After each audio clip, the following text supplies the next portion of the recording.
Oh, hey everyone. Welcome back. It's been 2 weeks since I last made a video. I was getting a haircut from my friend wearing this exquisite bra.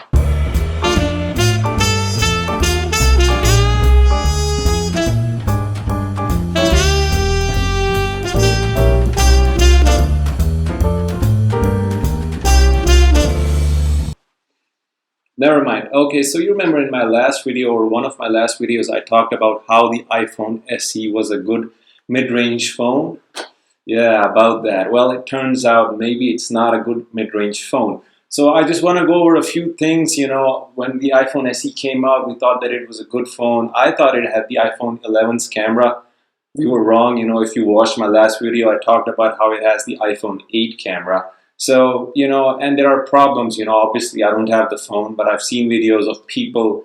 If you saw that video from Unbox Therapy and Lou described how that phone, is going to have problem with batteries. So I just want to talk to you guys today about how we might have some other better options other than the iPhone SE, especially in Asian markets or markets where iPhone or Apple is so expensive. So before we start, I just want to ask that why does Apple get a free pass in everything? Imagine if Samsung, used the S8 or the S7 Edge, they put in a Snapdragon 865 in it, and they started shipping it out. Would you buy that? And obviously no one would buy that because they would say it's an old design, it's an old phone, people don't want to buy it. And then when Apple does the same thing, somehow people are really impressed by it.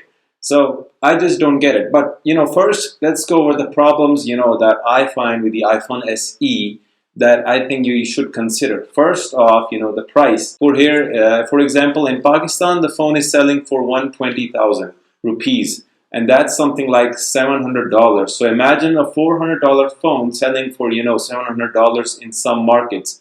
That does not even make it a mid-range phone anymore, does it?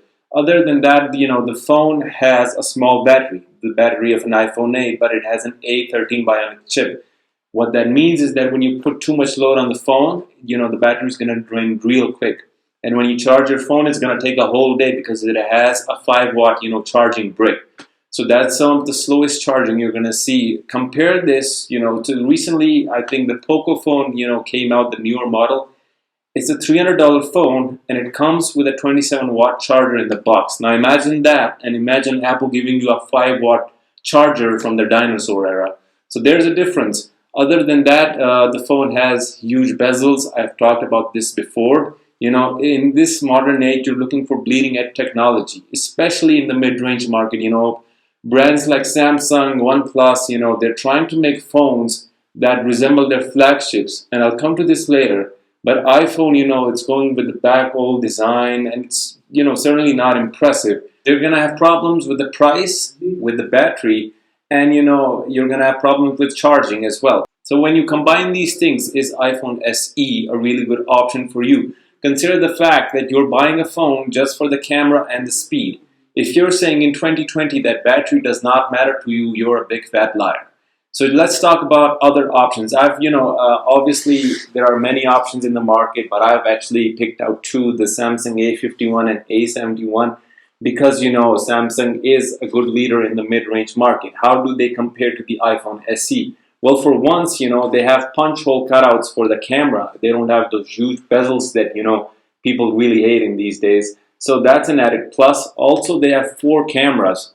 Now, the single camera of the iPhone SE is better than them, no doubt. But then again, you get more options with a wide angle, and with the macro camera, with the telephoto camera, and even, they have depth sensors. So that really adds to your versatility if what you want to do and what you want to shoot.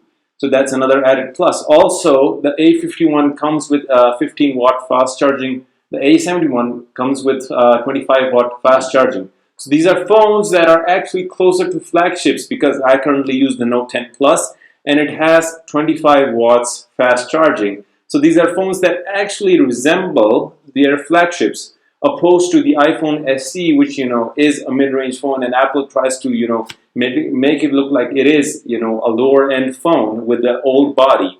So that's not really good. I didn't like that fact. Also, the A71 comes with a Snapdragon 730.